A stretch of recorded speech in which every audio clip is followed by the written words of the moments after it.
इतिहास रचला याने, काही खास दिलं हो याने. इतिहास रचला याने, काही खास दिलं हो याने. मर्यादा नहीं वचने रे, विश्वास जपला याने. सप्तपदीने दिलेला हा उपहार रे, माझा शृंगार रे हा, माझा शृंगार रे. माझा शृंगार रे हा, माझा शृंगार रे. मंगळसूत्र मंगळसूत्र मंगळसूत्र मंगळसूत्र मंगळसूत्र मंगळसूत्र मंगळसूत्र.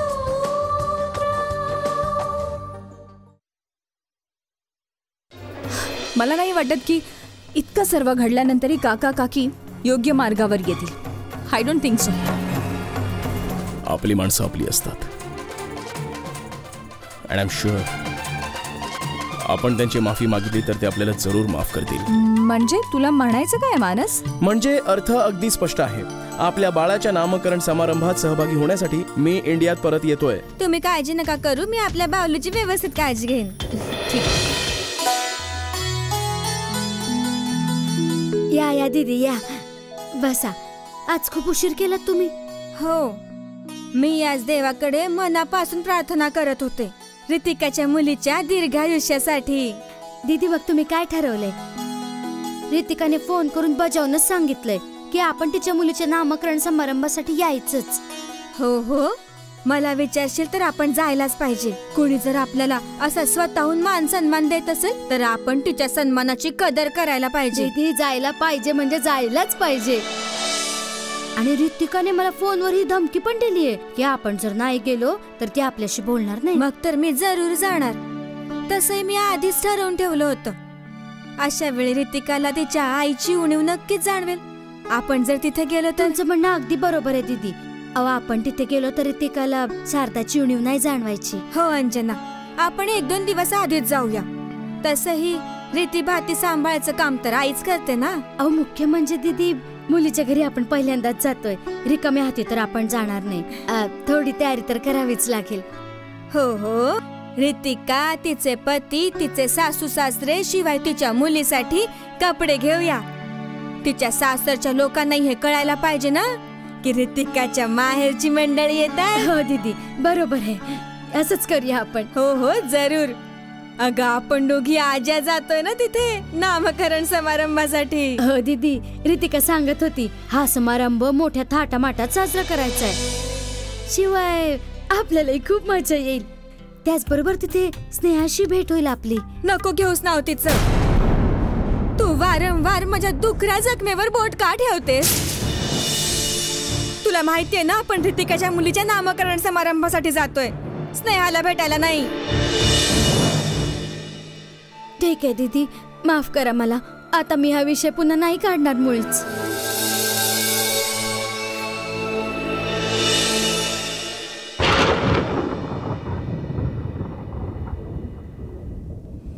आज इतकं काम होतं ऑफिसमध्ये, थकले मी.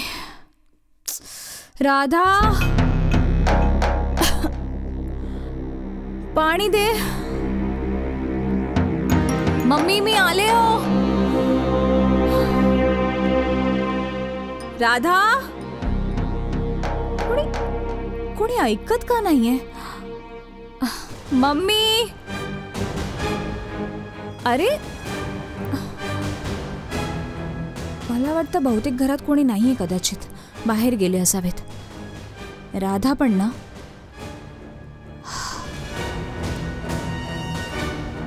मम्मींचा फोन का नाही लागत आहे? राधाला फोन करते, तिला फिरायची इतकी हौस आहे. हिचा फोन का स्विच ऑफ येतोय? माझी मुलगी. मम्मी, मम्मी कुठे गेल्यात या मम्मी? मम्मी नक्की गेली कुठे राधा? तिचा फोन पण स्विच ऑफ येतोय. काय करू? माझं बाळ. मम्मी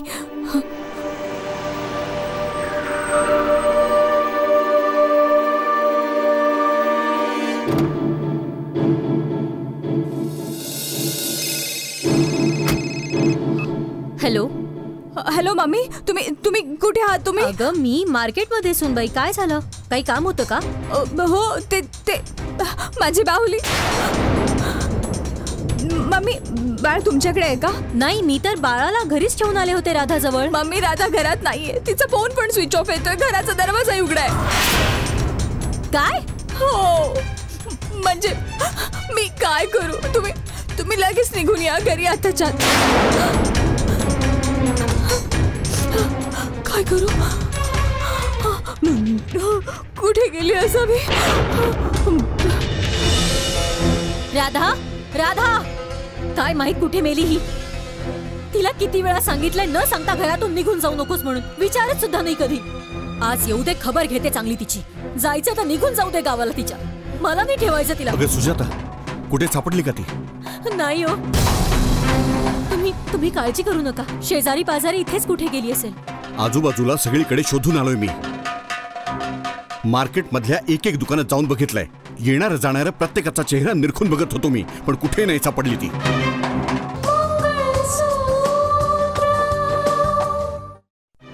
मला समजत नाही की जमिनीत गडप झाली की आकाशात गायब झाली. हे बघा, तुम्ही चिंता करू नका. मला माहितीये तुम्ही खूप दुःखी आहात. थोड्याच दिवसात आपली परी आपला जीव की प्राण झाली.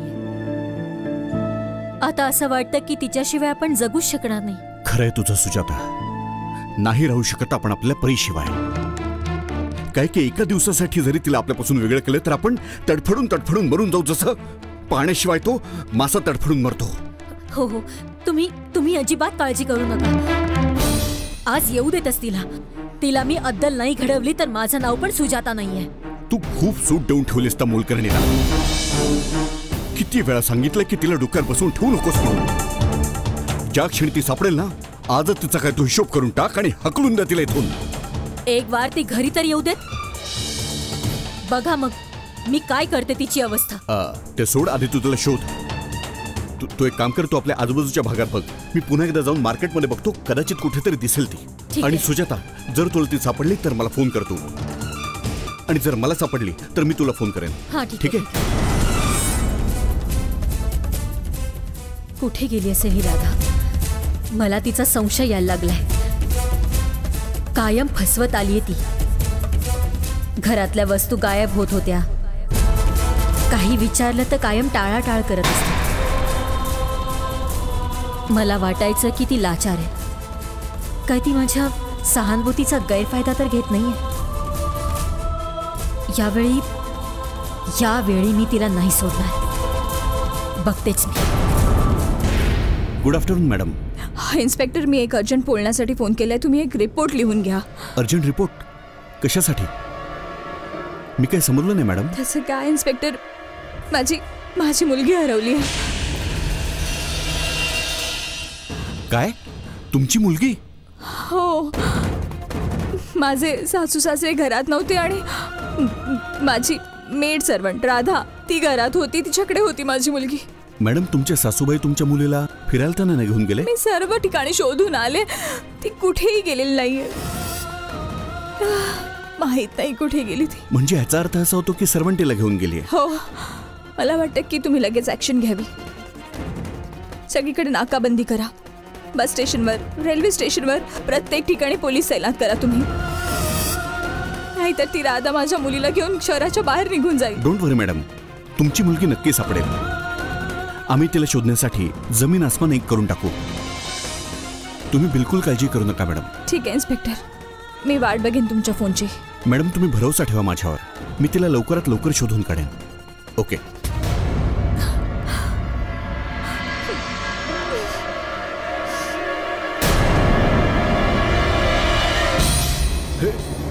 हे तुम्ही काय बोलताय? हे तुम्हाला कोणी सांगितलं की रितिकाची मुलगी गायब झाली? जज साहेब, आताच रघुवीरजींचा फोन आला होता आणि त्यांनीच ही वाईट बातमी सांगितली आणि सांगत होते की नोकराणी राधाही गायब आहे. याचा अर्थ तर स्पष्ट आहे की ही मोलकरीण राधाजी कोणी आहे. तिनेच बाळाला पळवून नेलंय. मी कमिशनर साहेबांशी बोलून घेतो.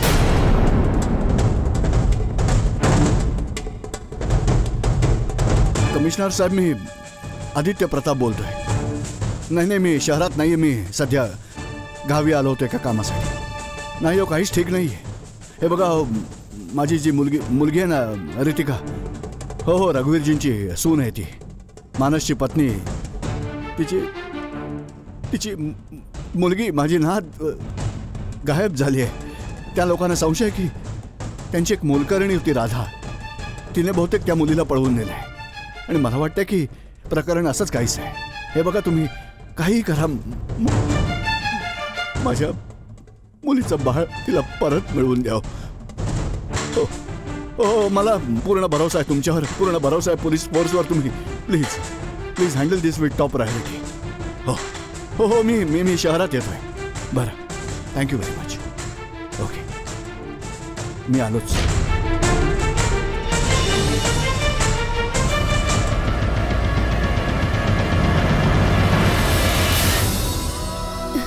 दीदी, आता काय होणार?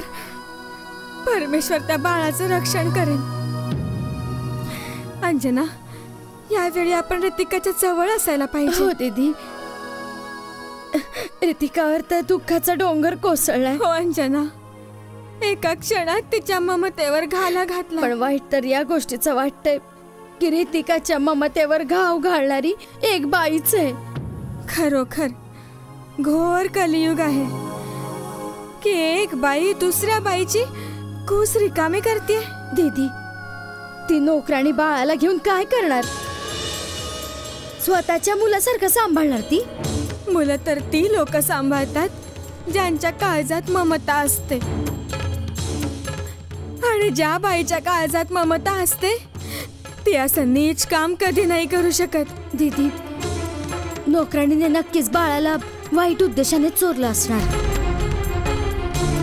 मला तर वाटतं ती नोकराणी रितिकाकडे पैशाची मागणी करणार. ती काहीही करू शकते.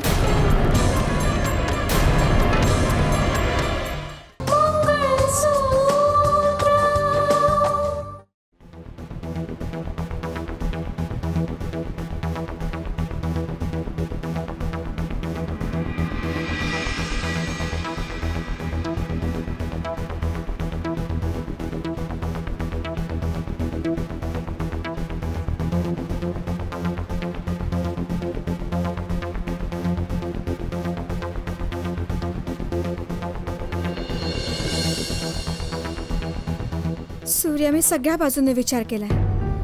परक्यांकडून मदत मागण्यापेक्षा चांगलंय की आपण आपल्या माणसांची माफी मागूया. पण एक प्रश्न मला माझ्या मनात येऊन खूप त्रास देतोय. कोणता प्रश्न? हाच की आपण कोणत्या तोंडाने आपल्या माणसांच्या समोर जायचं. खरं तर तू बरोबर बोलतेस ना. हा प्रश्न माझ्या डोक्यातही अनेक वार आलाय आणि दरवेळी हाच प्रश्न माझी वाट अडवून उभा राहतो. आपण भावना किती वेळा अपमानित केलाय, किती वेळा त्यांना दगा दिलाय.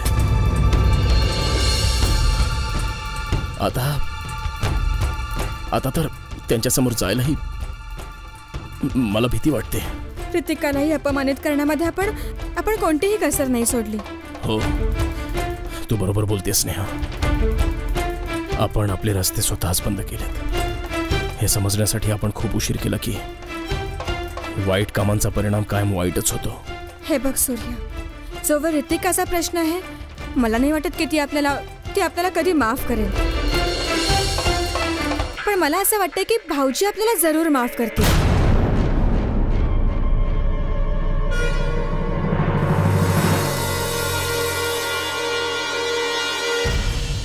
कसला विचार करतोय सूर्या? हेच की भाऊंची माफी मागायला जाणार कोण? मी की तू? मी नाही सूर्या, तुला तर माहितीये मी त्यांच्या समोर अशी जात नाही. भाऊजींसमोर मला खूप नर्वस फील होतं. स्नेहा, भाऊंची माफी तर आपण याआधी अनेक वेळा मागितलेली आहे आणि भाऊंनी आपल्याला माफही केलेलं आहे, पण दरवेळी आपण त्यांचा विश्वास तोडला. मग यावेळी मला वाटतं की माफी मागण्याच्या ऐवजी आपण असं काही करूया की आपण याच्या व्यतिरिक्त काय करू शकतो सूर्या? सांग ना, दुसरा कोणता मार्ग आहे? हे बघ, माझा अनुभव हे सांगतो की जेव्हा सगळे रस्ते बंद होतात तेव्हा परमेश्वर कोणता ना कोणता एखादा मार्ग जरूर खुला करतो. भगवान कृष्णानेही हे सांगितलंय की कर्म करत राहा आणि फळांची चिंता नका करू. अजूनही जर आपण एखादं चांगलं काम केलं, चांगल्या उद्देशाने केलं, रितिकाच्या मुलीला शोधायला तिला मदत केली, तर मला वाटतं की आपल्याला जे व्हायला हवंय ते जरूर होईल. भीती वाटते सूर्या की अशा वेळेस जर आपण त्यांना मदत करायला गेलो तर ते आपल्यावर शंका घेतील की काय. हीच ना की आपण त्यांना हा खोटा दिलासा द्यायला आलोय, किंवा अशी की ही नवी चाल तर नाहीये आपली, किंवा बाळाच्या किडनॅपिंग मध्ये आपला तर काही हात नसेल ना, किंवा आपण पुन्हा त्यांच्या विरोधात एखादं नवीन षडयंत्र रचतोय. हो ना? हो. हे बघ, आपण स्वतःच प्रश्न विचारून आपल्याला या प्रश्नांमध्ये नको गुंतवूयात. आताच तर मी म्हटलं ना की फक्त काम करत राहा, चांगल्या मनाने आणि स्वच्छ मनाने कर्म करत राहा. जर कोणीही बघत नसेल तर परमेश्वर तर नक्कीच बघतोय ना. परमेश्वराला तर माहितीये की आपल्या मनात काही खोट नाहीये, आणि रितिका आणि भाऊनी नको करू दे, पण होऊ शकतं की आपल्याला ईश्वर माफ करेल. पण रितिकाला तिची मुलगी कुठून शोधून द्यायची? त्या मोलकरणीचा तर काही पत्ता सुद्धा नाहीये. आपण प्रयत्न करूया स्नेहा, पूर्ण प्रयत्न करूया. होऊ शकतं की आपल्या प्रयत्नांनीच त्यांची समस्या दूर होईल. तू बरोबर बोलतोयस, पण बीणचा आता उल्लेखही नाही करायचा स्नेहा. हा पण शब्द आपण आता विसरून जायला पाहिजे. मला तुला एक विनंती करायची आहे. कोणती? विनंती ही की आता आपण जे कोणतं काम करू ते आता अगदी साफ आणि खऱ्या मनाने करू. कारण साफ आणि खऱ्या मनाने केलेलं काम परमेश्वराच्या नजरेतही चांगलं असतं, म्हणून ते काम जरूर पूर्ण होतं.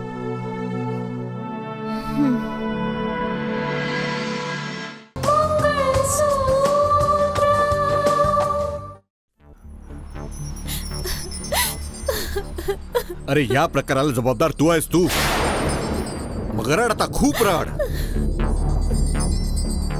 पण दुसऱ्यांना रडवण्याचा काय हक्क आहे तुला? सुनबाईच्या मनाची काय अवस्था होईल विचार केलास तू? माझ्या मनाची काय अवस्था आहे अंदाज आहे का तुला? जेव्हा मानसला हे कळेल की त्याच्या लाडक्या मुलीला मोलकरण उचलून घेऊन गेले तेव्हा काय हालत होईल माझ्या मुलाची. नाही, मानसला नका सांगू. हे त्याच्यापर्यंत ही खबर पोचता कामा नाही. अहो कसा सामना करेन मी त्याचा? वा, काय विचार आहे तुमचे सुजाताजी. आपल्या मुलाला त्रास होईल याचा नुसता विचार केल्यावरही तडफड झाली तुझी. आणि दुसऱ्याचं लेकरू, जिच्या मुलीला तुझी लाडकी राधा चोरून घेऊन गेली. आता येईल सुनबाई उंचणीमध्ये माफी घेऊन आणि म्हणेल, मम्मी तुम्ही मला इतकं मोठं दुःख दिलंय, मी भेट म्हणून तुम्हाला ही माफी पेश करते, हिचा स्वीकार करा. हे बघा, मला माझ्या कृत्याची लाज वाटते. मी तुमच्या पुढे हात जोडते. मी कशी माझ्या सुनेच्या समोर जाऊन तिला दिलासा देऊ? तिची कशी माफी मागू मी?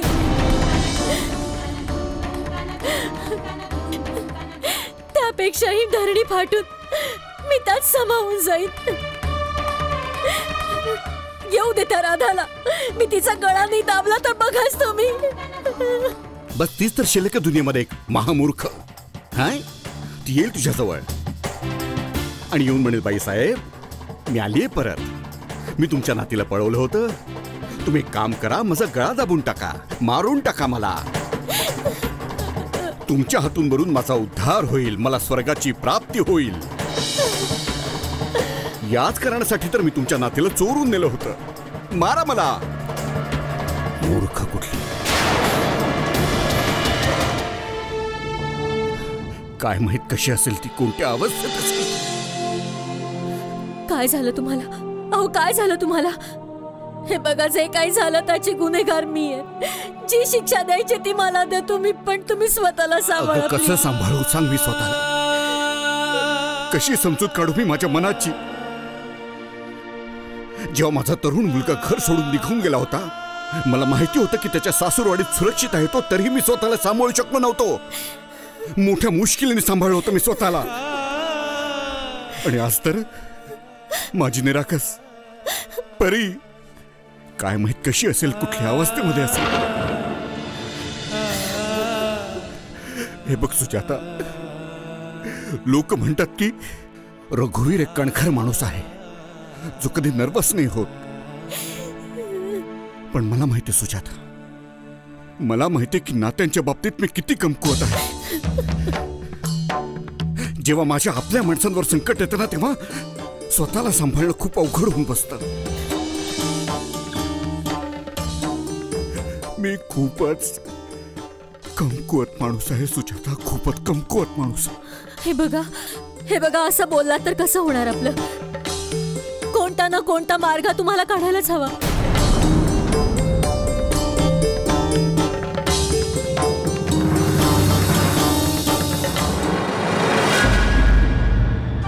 कच्च्या धाग्याने गुंफला हा संसार रे, पतीचे